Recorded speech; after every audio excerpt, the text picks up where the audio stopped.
fédérer les jeunes des quartiers autour de Lully. Lully, musicien de Louis XIV, créateur de l'opéra français. Des jeunes dont les modèles sont les stars du rap, du foot, de l'impro.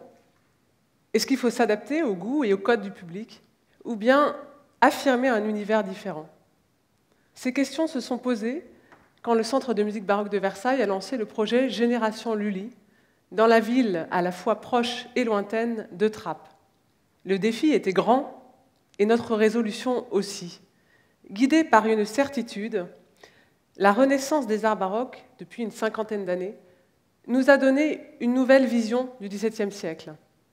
Et c'est une chance pour la transmission, l'occasion de vivifier notre relation au patrimoine et de mieux le faire goûter à ceux qui en sont le plus éloignés.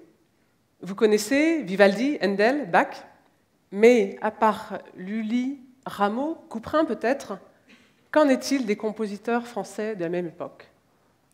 On les qualifie tous, a posteriori, de baroques, un terme qui désigne un courant artistique né en Italie au XVIIe siècle qui privilégie le contraste, le sensible, l'ornementation. Le mot porte à confusion. D'ailleurs, à Trappes, quand je disais baroque, souvent, on me répondait maroc ou rock.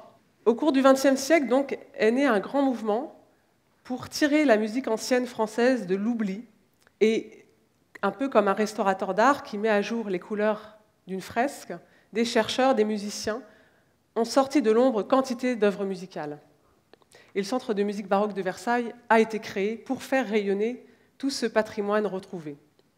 Est-ce que vous saviez que Le bourgeois gentilhomme et Le malade imaginaire sont des comédies-ballets où la musique et la danse font partie intégrante de la dramaturgie de Molière? Certes, les lettres ont mieux résisté au temps que la musique et la danse, des arts inséparables de leur interprétation.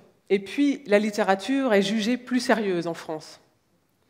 Mais ça n'a pas toujours été le cas.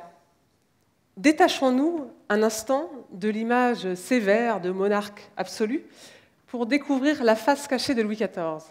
Le roi danse devant ses sujets, très bien, paraît-il. Il danse sous les traits de nombreux personnages, souvent saugrenus à nos yeux, mais sans peur du ridicule. Tout au contraire, pour affirmer son pouvoir et faire rayonner son règne. Loin d'être un divertissement pour nobles oisifs, les spectacles sous Louis XIV sont en quelque sorte un programme de gouvernement, une arme politique. Imaginez notre président, costumé en fée, esquissant une chorégraphie devant un parterre de députés. Le roi Soleil séduit justement par cette dimension incarnée, autant que par la mythologie qu'il a créée et mise en scène de toutes pièces à Versailles. Cet attrait, j'ai pu le mesurer dans les quartiers, aussi bien chez les mamans qui apprennent le français que chez les élèves les plus rétifs à l'histoire. Et le spectacle royal jusqu'à Louis XIV par excellence, c'est le ballet de cour. Alors le ballet de cour, c'est un spectacle total, ultra codifié, qui mélange les arts, les registres, le comique, l'héroïque, le mythe et le quotidien. Sur le principe du carnaval, il met en scène un monde renversé, jubilatoire, puis réconcilie le désordre et l'harmonie. Maintenant, nous le savons, le grand siècle, ce n'est pas seulement la rigueur, la clarté, l'élégance des jardins à la française et des vers de Racine. C'est aussi l'art de la surprise, la magie, le goût du contraste et du mouvement, la recherche de l'émotion. Par son inventivité, sa liberté, son bouillonnement artistique, le mouvement baroque bouscule l'image que nous avons d'un siècle où prévaudrait harmonie, symétrie et raison. C'est dans cet esprit baroque que, dans la ville de Trappes, le metteur en scène Vincent Tavernier a monté une comédie-ballet entourée d'enseignants, d'animateurs socioculturels et d'artistes. Sur scène et en coulisses, pendant 10 jours, plus de 200 personnes de 7 à 87 ans ont fait équipe, chantant, dansant, jouant, au son, au rythme des opéras de Lully et de Charpentier.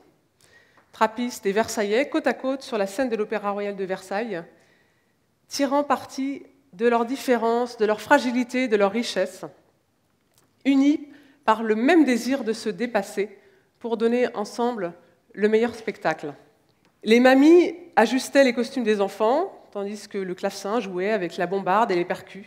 et la danse baroque jetait un pont entre la danse traditionnelle bretonne et le hip-hop. Du contraste et de l'hétéroclite est née cette cohérence du baroque, un monde où tous les contraires seraient harmonieusement possibles, selon le mot de Philippe Bossan, cofondateur du CMBV. Alors évidemment, il a fallu décoller un certain nombre d'étiquettes, aussi collantes que les sparadraps du capitaine Haddock, aussi rigides finalement que l'était l'étiquette qui régnait à la cour de Versailles. Ouais, c'est pas pour moi, c'est pour les vieux, c'est pour les riches, ou alors, selon certains relais, c'est pas pour eux. Mais passé outre la méfiance, les a priori, les participants ont donné vie à la musique, à la danse, au théâtre baroque. Grâce à la scène, un jeune de l'école de la deuxième chance, super fâché avec la lecture, a tenu fièrement un rôle soliste. Grâce à la magie de la scène, des ados qui refusaient catégoriquement de danser en classe ne voulaient plus quitter les planches. La leçon de Génération Lully, c'est le pouvoir extraordinaire de l'imaginaire et des arts dans l'apprentissage. C'est le mariage heureux des générations et des traditions. C'est le fruit d'une exigence commune des professeurs, des artistes, des animateurs socioculturels qui veulent bousculer les idées reçues. C'est la revanche, enfin, d'une jeunesse à qui sont donnés les moyens d'être confiante et créative.